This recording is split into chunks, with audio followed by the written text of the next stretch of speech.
nombre es Eduardo Naranjo, soy investigador en el Colegio de la Frontera Sur, que es un centro de investigación del CONACYT en México.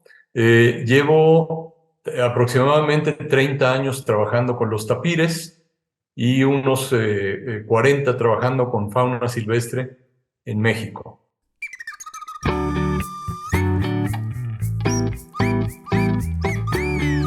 Bueno, ¿qué es un tapir? Un tapir es un mamífero herbívoro, un animal bastante grande, que llega a pesar hasta más de 200 kilos. Es un pariente lejano de los caballos y de los rinocerontes. Y, digamos, tienen un cuerpo grande, con patas cortas, tienen una trompa llamada probóscide bastante larga, que es su nariz, tienen un olfato muy, muy sensible, y son animales que viven en selvas, en bosques húmedos, en el sur de México, las selvas que están en Latinoamérica y también en el sureste de Asia.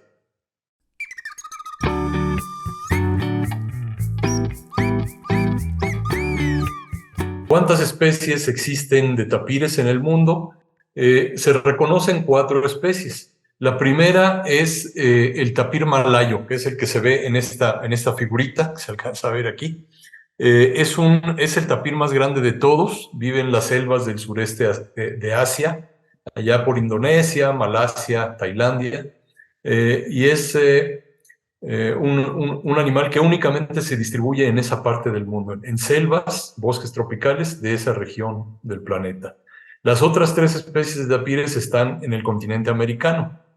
Una de ellas está en México, le llamamos tapir centroamericano, y está desde pues la parte sur de nuestro país, los estados de Oaxaca, Veracruz, Chiapas, Campeche, Quintana Roo, Yucatán.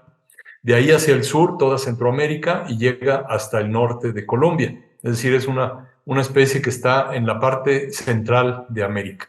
Vive también en selvas, bosques de montaña, llamados bosques de niebla, que pueden estar bastante altos, y también en zonas de manglares en la costa. Las otras 2 especies de tapires son, en primer lugar, el tapir andino en la cordillera de los Andes en Sudamérica, en los países de Perú, Colombia, Ecuador, es donde está presente. Viven a gran altitud, a unos 3 o 4 mil metros de altura, pueden llegar a estar estos animales, y están bien adaptados para esas condiciones de frío y de gran altitud. Y la última especie, la 4ª especie de tapir, es el más abundante de todos, el que tiene una distribución más amplia, más grande. Es el llamado tapir amazónico o tapir brasileño. Está en la cuenca de la selva del Amazonas, pues es el tapir más pequeño de todos, y el que tiene digamos, sobre el que se conoce más, precisamente porque pues, hay más de estos animales, y en muchos zoológicos del mundo, en varios países, tienen ejemplares de este tipo de tapir, sobre todo el tapir amazónico.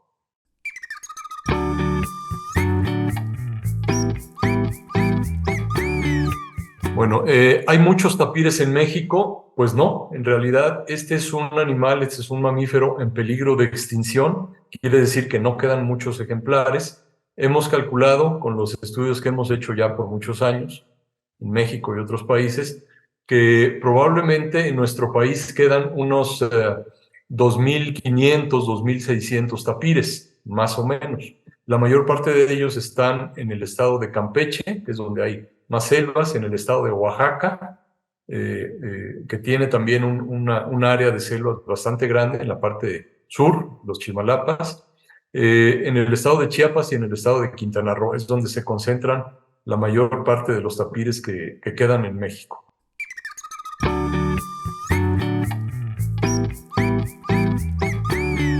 ¿Por qué son importantes los tapires? Bueno, los tapires son muy importantes dispersores de semillas. ¿Qué quiere decir esto? Que comen frutas en las selvas, en los bosques. Las semillas de estas frutas las llevan lejos y las depositan en otras áreas que pueden estar a muchos kilómetros de distancia de donde comieron. Entonces, de esta manera los tapires contribuyen, digamos, a plantar nuevos árboles o nuevas plantas en otras áreas. Por eso hay quienes lo llaman los jardineros, ¿verdad? Un jardinero lleva semillas de un lugar a otro, planta ejemplares en diferentes partes. Esto hacen los tapires, precisamente plantan semillas en diferentes lugares a través de comerse los frutos y luego defecar, es decir, depositar las semillas, y además también comen muchas hojas, muchos tallos de diversas plantas, de muchos tipos de plantas diferentes, por medio de esta consumo de las plantas, también regulan el crecimiento de muchas de ellas. Entonces, hacen las funciones o hacen el papel de un jardinero dentro de las selvas y bosques donde viven. Ese es digamos, el papel más importante que tiene el tapir en los ecosistemas. Y además, diría yo, pues que tiene una importancia cultural, es decir, son animales que han sido conocidos, que han convivido con la gente desde hace muchos miles de años. La gente antes se los comía, ¿verdad? Ahora ya casi no se comen estos animales, pero digamos, sigue habiendo un aprecio o un gusto por este tipo de animales, porque son raros, son difíciles de ver, y pues la gente, digamos, tiene siente emoción cuando encuentra a uno de ellos. Entonces, tiene una importancia cultural y también recreativa, ¿no? Hay gente que va al campo y que a veces paga dinero en algunos países para ver ejemplares de estos animales. Entonces, esa es la importancia. Y la otra es que pues pueden ser presas de algunos depredadores grandes, es decir, hay animales que se comen a los tapires, principalmente a las crías, ¿verdad? A los adultos es muy difícil, pero a las crías sí las pueden comer animales como el jaguar, como el puma, como los cocodrilos grandes. Entonces, esa es la importancia de los tapires. Son dispersores de semillas, contribuyen al mantenimiento de las selvas y bosques, de los ecosistemas tropicales. Son presas de depredadores grandes, en algunos casos, y además tienen una importancia cultural y económica también para muchas personas que viven en regiones donde están estos animales.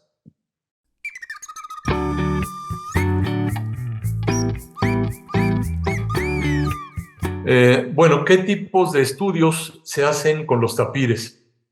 Se ha hecho mucha investigación, muchos estudios con estos animales. Una gran parte de ellos se han realizado para conocer dónde se encuentran, esto es su distribución, en qué sitios del mundo están presentes todavía. Otros estudios se han hecho para conocer sus números, cuántos quedan, esos números están cambiando o se están manteniendo iguales, estables.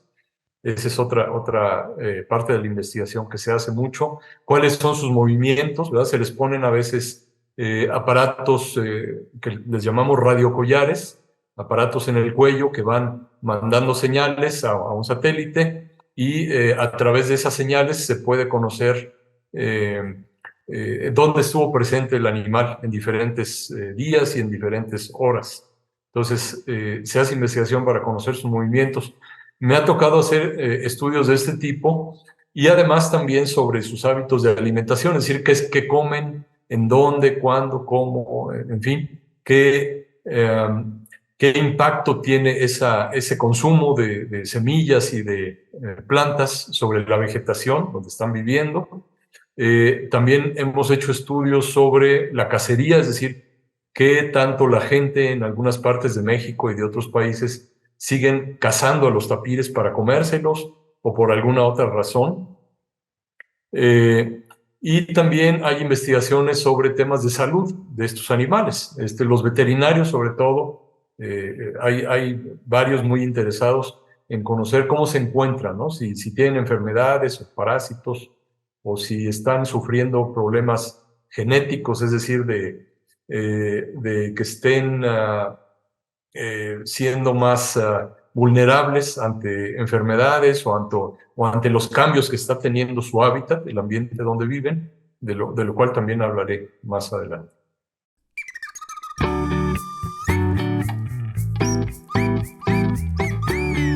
¿De dónde viene el nombre de tapir? ¿Qué significa tapir? Bueno, la palabra tapir tengo entendido que es un vocablo, una palabra de origen guaraní.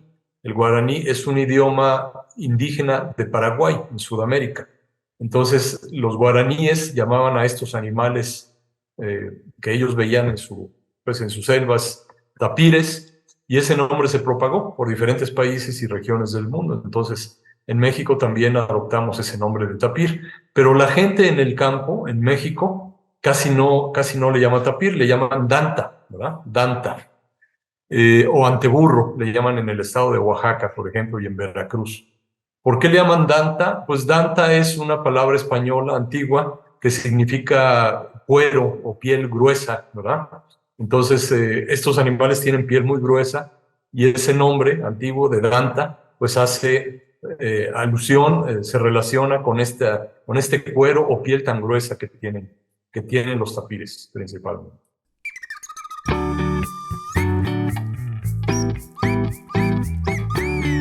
¿Cuáles son los sentidos más desarrollados que tienen estos animales? Bueno, los tapires no tienen muy buena vista, que digamos, sus ojos no son no tienen una visión tan fina, tan aguda como otros mamíferos, como los depredadores, por ejemplo, pero en cambio su olfato principalmente está muy desarrollado. Tienen una trompa larga, tienen una gran cantidad de terminaciones nerviosas en esa trompa, que es su nariz, y por medio de esa nariz van sintiendo los olores que hay en el campo donde se van moviendo, en la selva, en el bosque, y van encontrando de esa manera sus alimentos. Es decir, se guían mucho por el olfato. Y de la misma manera también pueden alejarse de los depredadores cuando sienten olores peligrosos. Digamos, por ejemplo, los olores a gente, a las personas, los olores a los felinos, a los grandes carnívoros, los olores a los perros también, los ahuyentan mucho. Y otros olores que tengan que ver con los humanos, con las personas, en general tratan de evitarlos. Entonces, el sentido del olfato es el más desarrollado que tiene. Y el sentido del oído, es decir, escuchar, también está muy bien puesto en esos animales. Es decir, pueden escuchar a muy larga distancia pequeños pasos. Si una persona o un depredador va caminando, no muy lejos, pueden escuchar sus pasos y pueden huir rápidamente. Y bueno, mediante el oído también pueden comunicarse, ¿verdad? Entre ellos. Los tapires hacen unos silbidos muy finos, que parecieran de animales más pequeños, y a través de esos silbidos agudos, pueden comunicarse, por ejemplo, entre una madre con su cría, o entre un macho con una hembra, o entre familiares cuando se encuentran en el bosque. A través del oído es que pueden detectar esos sonidos, ¿no? Entonces, esos son los sentidos más desarrollados que tienen.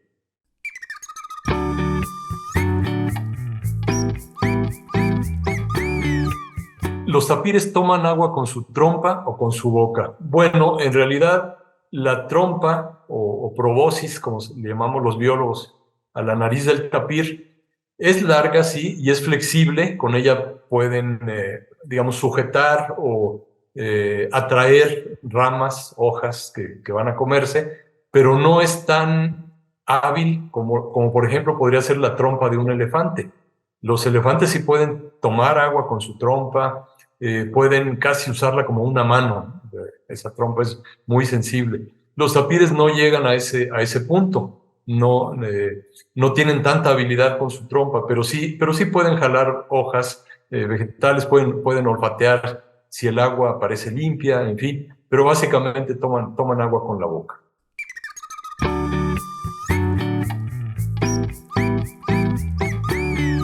¿Cuáles son los horarios de actividad de los tapires?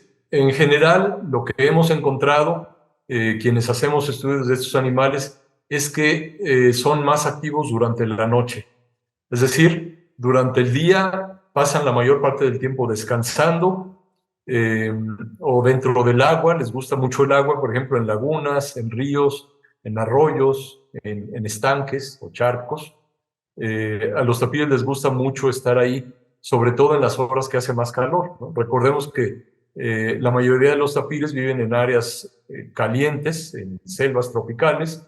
Entonces, en horas de mucho calor, prefieren estar dentro del agua, donde se refrescan, ¿verdad? Y se libran de un poco de los parásitos ahí de los mosquitos y de las garrapatas y otros animales. Pero en general, en la noche es cuando caminan más, se mueven más para buscar comida, para buscar pareja cuando es tiempo del apareamiento, o para buscar nuevos territorios donde puedan vivir. Por ejemplo, un tapir joven, los tapires viven con sus madres más o menos durante un año, las crías de tapir. Después de un año ya se separan, se van a buscar su propio camino, su propio territorio, y ahí es cuando pues se alejan más, ¿verdad?, del lugar donde nacieron. Y es en ese periodo en el que caminan más estos animales, y sobre todo lo hacen de noche. Pero bueno, en lugares donde no hay gente, donde no hay ningún tipo de molestia, perturbación, ruido, ese tipo de cosas, o si está fresco, sobre todo en bosques de montaña, por ejemplo, en las alturas, también pueden moverse mucho durante el día, ¿no? Ahora sí que depende mucho de qué tan peligroso sea el terreno durante el día como para moverse, pero realmente sus sentidos, es decir, el olfato, el oído, la vista, que no es tan buena, están más adaptados para vivir de noche, principalmente.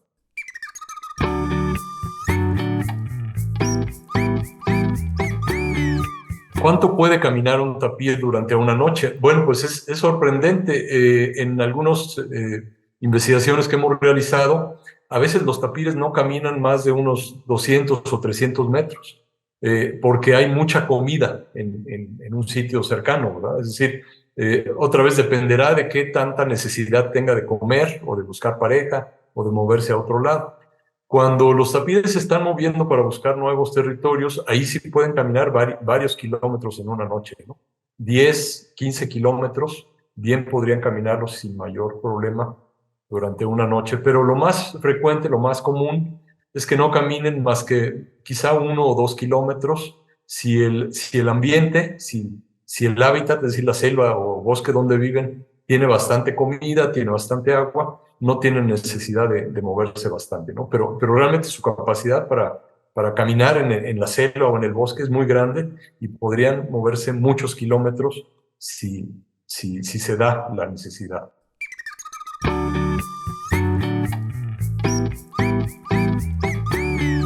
¿Cuánto mide el territorio? ¿De qué tamaño es el territorio de un tapir? Bueno, lo que sabemos y hemos investigado es que nuevamente en ambientes con mucha agua, mucha comida, con, digamos, poca gente, donde no hay grandes riesgos para ellos, más allá de los depredadores naturales, puede ser un sitio que no pase de unas 200 o 300 hectáreas, más o menos. En ese terreno podría vivir buena parte del año, gran parte del año un tapir, si las condiciones son muy buenas. Pero cuando las condiciones son más difíciles, por ejemplo, si no hay mucha agua, si la comida está muy dispersa, ¿no?, los árboles frutales, si hay ruidos si hay gente por ahí, pues haciendo actividades, ¿no?, agricultura, ganadería, perros ladrando, etcétera, y hay gente viviendo cerca, entonces sus territorios tienden a ser mucho más grandes. Entonces, hay colegas que han estimado que estos territorios pueden llegar a ser de hasta unas 5,000 hectáreas o más, ¿no?, durante un año para un tapir. Pero nuevamente, esto es muy variable de un lugar a otro y está muy relacionado con la calidad del ambiente o la calidad del sitio que están ocupando, ¿no? Entre más alta es la calidad, tienen necesidad de moverse menos.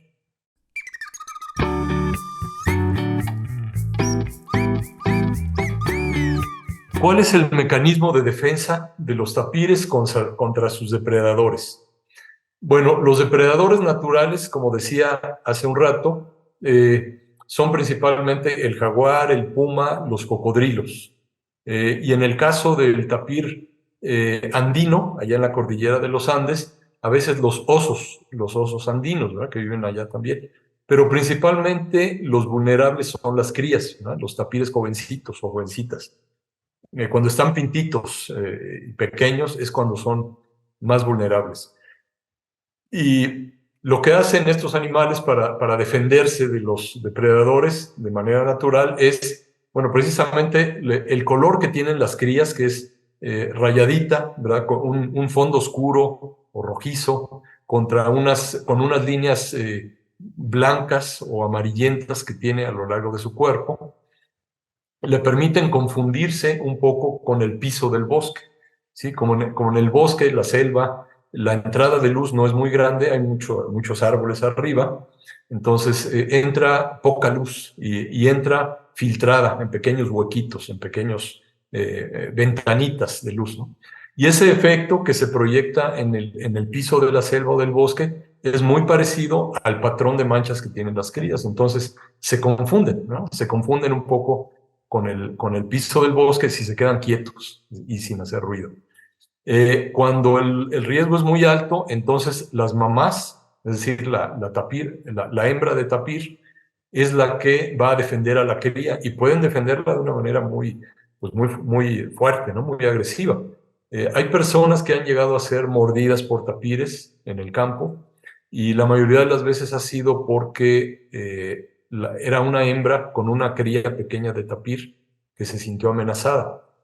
Entonces lo que hacía la hembra era reaccionar ante el peligro de la persona. A las personas las percibe como animales peligrosos y pues trata de defender a la cría, ¿no? Otra defensa natural que tienen los tapires es su piel, como decía, muy gruesa, que en la parte del cuello, acá donde las podrían morder los pumas o los jaguares, ¿verdad? En esta parte o en esta parte del cuello, es donde la piel alcanza su mayor grosor, es decir, pueden ser hasta casi 2 centímetros de piel, o sea, una piel muy gruesa, que también le sirve para las espinas y para moverse en el bosque. Pero básicamente esos son los mecanismos de defensa contra depredadores. Contra el que está más difícil defenderse es contra el hombre, es decir, contra la gente, contra los cazadores, ¿no? Las personas que cazan. Contra eso sí es mucho más complicado porque pues, las balas entran en la piel del tapir ahí en todo caso su defensa sería su olfato y su oído muy finos, ¿verdad? Tratar de alejarse lo más posible de la gente. Pero realmente en el mundo actual, en los tiempos que vivimos, la mayor parte de las muertes de tapir no son por los depredadores naturales, sino por las personas, ¿no? O por los atropellamientos que hay en las carreteras de estos animales, ¿no? Cada vez se construyen más carreteras que fragmentan dificultan el movimiento de estos animales en sus ambientes y cada vez hay más atropellamientos, ¿no? Y cada vez también hay pues, más animales muertos por ese tipo de problemas, ¿no?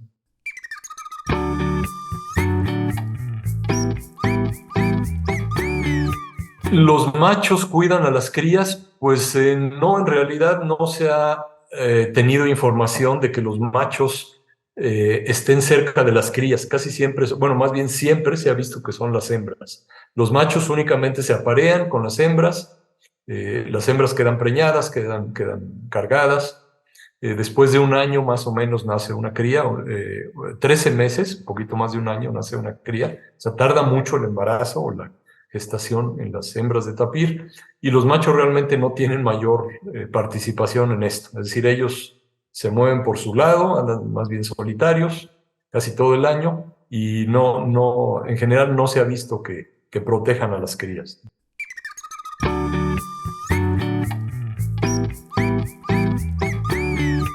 ¿Dónde duermen los tapires? Bueno, en la selva hay muchos lugares cómodos para dormir, así como para un tapir.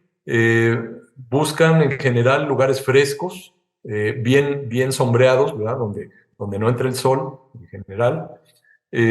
Por ejemplo, la orilla de un arroyo o de un estanque donde hay lodo, que está fresco, se hace calor, ese es un lugar ideal para dormir.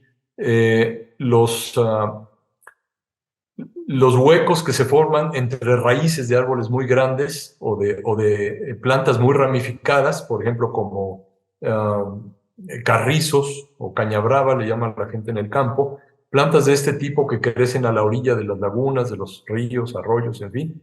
En esos huecos, también con sombra y terreno fresco y suave, esos son los lugares ideales para dormir. Y muchas veces durante el día también duermen incluso con el cuerpo dentro del agua, ¿no? Únicamente sacando pues, la cabeza o parte de la cabeza para respirar.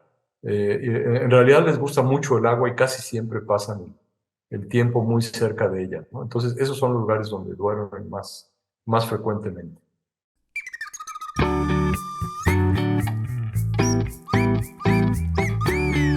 ¿Cuántas horas duermen los tapires? Bueno, pues lo que se ha visto por sus horarios de actividad es que generalmente por ahí de las 7 de la tarde o noche, es decir, cuando ya está oscureciendo, es cuando empiezan a activarse, a moverse, y se mueven durante casi toda la noche y vuelven a quedar más quietos, más, digamos, descansan por ahí de las 6 7 de la mañana, es decir, cuando ya amaneció, después de un rato que ya amaneció. Entonces, podríamos decir que duermen quizá unas 10 horas.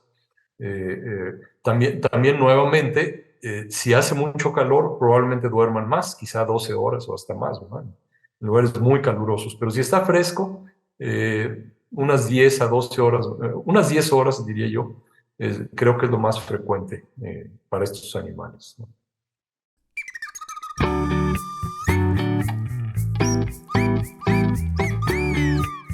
¿Cuáles son los alimentos preferidos para los tapires? Bueno, comentaba hace un rato que lo más preciado para ellos es la fruta, ¿verdad? Los frutos de muchas plantas diferentes, frutas que crecen de árboles que crecen en las selvas, en los bosques. Por ejemplo, acá en México le llamamos zapote o mamey a estos frutos grandes que tienen semillas también muy grandes, o a los chicozapotes o zapotes blancos, y otros árboles de esa familia de las zapotáceas, es decir, otros semejantes, son muy buscados por ellos.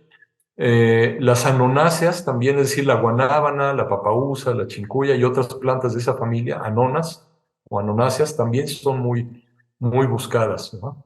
En partes del sureste de Asia, por ejemplo, los plátanos también son muy apreciados por estos animales. Y en América también, en América tropical, donde hay cultivos de plátano, muchas veces los tapires se acercan para comerlos, ¿no? Igual cuando hay cultivos de cítricos, ¿verdad? Como la naranja, el limón, mandarina y otros, también los buscan y los consumen. Pero las frutas no siempre están disponibles en el terreno. Muchos de los árboles solo dan fruto durante parte del año o algunos pocos meses del año. Entonces, durante el resto del año, más bien se mantienen comiendo hojas de muchas plantas diferentes, tallos, es decir, varitas o ramitas delgadas, tiernas, brotes. También pueden llegar a consumir a veces flores, corteza de algunos bejucos o lianas que crecen en las selvas, también la pueden llegar a comer. Hay una variedad muy grande, ¿no? Hemos contabilizado hasta más de 300 especies de plantas diferentes que puede comer un tapir en una región grande, ¿no? Como podría ser la selva lacandona en Chiapas, o la selva de los Chimalapas en Oaxaca, o la selva de Calakmul en Campeche, ¿no? En regiones muy grandes como esas, pueden ser cientos de plantas las que los tapires están consumiendo o comiendo, ¿no?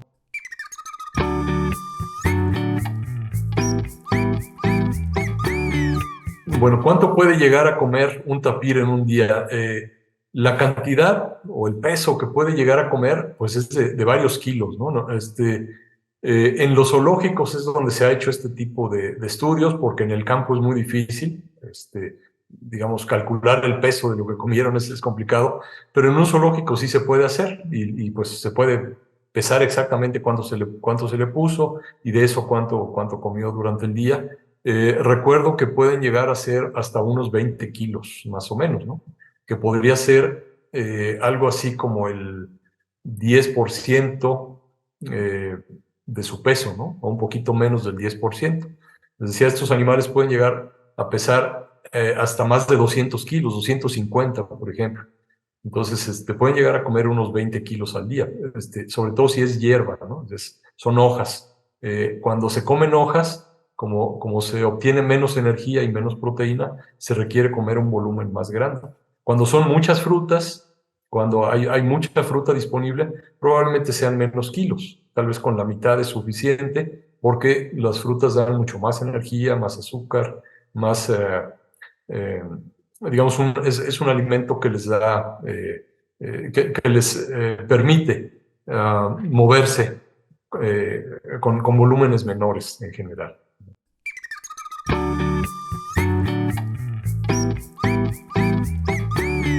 Bueno, ¿qué tipo de estudios de comportamiento se han hecho con estos animales, con las dantas o tapires? La mayor parte del comportamiento que se ha estudiado de los tapires ha sido en los zoológicos o en los criaderos. ¿Por qué? Porque los animales están encerrados en un espacio y pues no se pueden ir muy lejos, entonces las personas que los observan pues pueden seguirlos durante mucho tiempo, ¿no? Durante horas o durante todo el día inclusive. Los temas de investigación que se han trabajado más con los tapires, pues son los de, por ejemplo, la reproducción, ¿no? Los hábitos de reproducción, cómo interactúa el macho con la hembra, cómo se da el proceso de apareamiento, cuándo entra en celo la hembra. Este tipo de información se ha trabajado mucho. Otro tipo de estudios tienen que ver con cómo comen los animales, ¿no? El comportamiento alimenticio. Entonces, se les ponen, por ejemplo, diferentes tipos de alimentos, frutas, hojas, en fin, a los tapires en los encierros o recintos donde viven en los zoológicos, y se observa, ¿no? De cuáles prefieren, qué tipo de comida prefieren por sobre el resto, qué volumen comen, etc. Y en el campo también hemos hecho ese tipo de investigaciones, ¿no? Lo que hacemos es examinar, por ejemplo, los excrementos, que son bastante grandes, son parecidos a los de un caballo, y examinando los excrementos a veces se encuentran las semillas que comen. Entonces, ese tipo de información pues también se relaciona con el comportamiento, ¿no? que tienen los tapires para comer, para buscar su alimentación. Y otro tipo de información también relacionada con su comportamiento es la de sus patrones de actividad, es decir, si se mueven más en el día o en la noche. Ya mencionaba que son principalmente nocturnos, se ha investigado mucho eso. Se ha evaluado también cómo se mueven en el terreno, si siguen líneas rectas o si van siguiendo caminos que ellos mismos ya tienen hechos, o si si se acercan más al agua o a las cimas de las montañas, en fin, o a diferentes tipos de vegetación. Todo eso tiene que ver con su comportamiento alimenticio y el uso de le llamamos los biólogos, el uso de su hábitat o el uso del terreno, ¿verdad? Del paisaje donde están viviendo. Esos creo que son los estudios de comportamiento más comunes.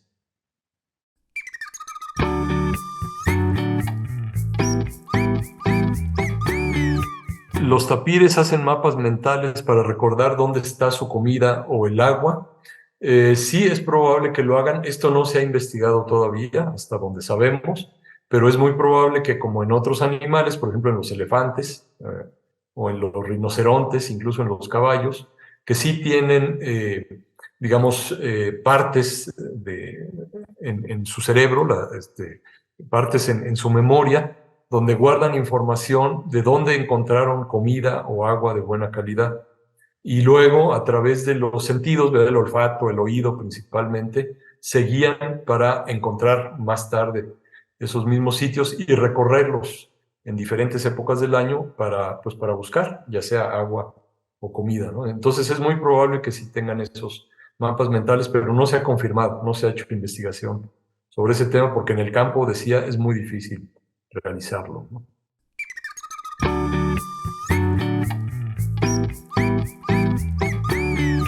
Bueno, los tapires pueden crear lazos de afecto con los humanos, con las personas. Pues sí, principalmente los animales que están encerrados en zoológicos o en criaderos, eh, que, digamos, dependen de la gente para alimentarse, porque la gente es la que le lleva el alimento, sí se llegan a crear lazos bastante cercanos, ¿no? Hay mantenedores en zoológicos que incluso los pueden acariciar, los pueden eh, cepillar el pelo, pueden examinarles los dientes incluso, sin mayor problema y sin mayor riesgo, ni para el tapir ni para la persona. Pero en el campo esto es muy diferente. Ahí es muy raro que realmente un tapir llegue a acostumbrarse a la presencia humana, ¿no? Por ejemplo, hay lugares donde, en diferentes países, donde, sobre todo en reservas, ¿verdad? En áreas protegidas, donde algunos tapires se acercan a donde la gente deja comida. Por ejemplo, un albergue de una reserva. Les puedo poner el caso del Triunfo, la reserva de la biosfera del Triunfo en Chiapas, México, en donde por algunos años un tapir se acercaba mucho al área donde la gente cocinaba, una pequeña construcción que era la cocina. Le ponían sal o frutas al tapir ahí afuera de la cocina, y llegaba un individuo casi todas las noches, ¿verdad? Y la gente sacaba fotos y lo veía y todo, pero no se dejaba acercar, eso sí. Entonces, en zoológicos he conocido también mantenedores o personal, digamos, de esos sitios, que llegan a crear lazos de afecto muy grandes, ¿no? Con las crías, porque desde que están pequeñas las limpian, les dan de comer, les limpian los parásitos y ese tipo de cosas. Entonces sí pueden llegar a crear lazos de afecto, pero únicamente los animales en cautiverio. En el campo eso está muy difícil. Más bien, los tapires perciben a la gente o a las personas como grandes peligros, y con toda la razón, ¿no? Porque pues, son sus principales, o somos sus principales depredadores.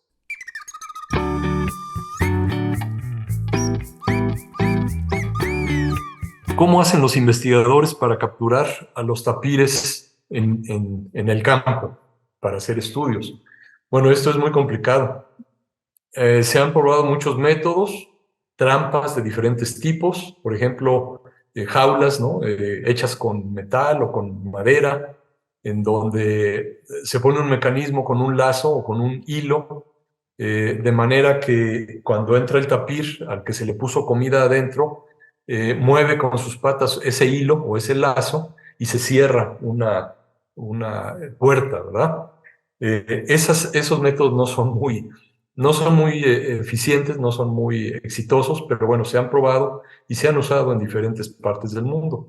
El que ha resultado más efectivo ha sido unos agujeros grandes, les llamamos trampas de caída o pitfall en inglés, en donde se escarban huecos o agujeros grandes en el terreno. Se les pone en la parte del fondo arena o un material suave para que al caer ahí pues no se vayan a fracturar, ¿verdad? No se vayan a lastimar. Y encima de los huecos se ponen láminas, ya sea de plástico, de madera muy delgada, o bien de asbesto, un material que se usaba antes, ya no se consigue mucho, o simplemente, por ejemplo, una malla plástica como la malla que se usa para mosquitero, y encima de todo esto, con un soporte de varas delgaditas, se le pone hojas secas, hojarasca, es decir, de manera que no se vea el hueco. Y se le pone comida arriba de esa cubierta que se hizo, y el tapir al acercarse cae en esa trampa. Son trampas, es una forma de trampas muy antigua, ¿no? Que se ha probado en diferentes partes. Yo en lo personal tuve éxito capturando algunos tapires en la selva lacandona en Chiapas hace ya muchos años con ese método, pero requiere pues de un esfuerzo muy grande, ¿verdad? Para construir la trampa y para estarla revisando y manteniendo en buen estado es difícil. Y además no basta una trampa, hay que hacer muchas para lograr unas pocas capturas de estos animales. Otros métodos son, por ejemplo, construir plataformas con troncos o madera arriba de árboles en sitios donde se sabe que pasan los tapires. Ahí se les espera durante la noche, y con dardos cargados de anestesia, con pistolas especiales para dardos cargados de anestesia, se les dispara para dormir a los animales, y pues hacer lo que se les tenga que hacer, es decir, tomarles alguna muestra de sangre o examinar su estado de salud, o bien ponerles un radiocollar para seguirlos, por ejemplo, tomarles fotos, medirlos, en fin, y luego liberarlos, ¿verdad? La anestesia pasa, el efecto de la anestesia pasa después de 1 o 2 horas y los animales pueden salir de esas trampas cuando uno les ayuda, ¿no? Eh, eh, o, otra técnica es simplemente no construir trampas ni nada de esto, sino simplemente caminar por la selva o por el bosque, esperando encontrar al animal y nuevamente dispararle con una pistola o rifle de dardos, ¿no? Dardos con anestesia. Entonces, ese es el método más frecuente. De otra manera, es muy complicado, ¿no? No se ha podido capturarlos de otra forma.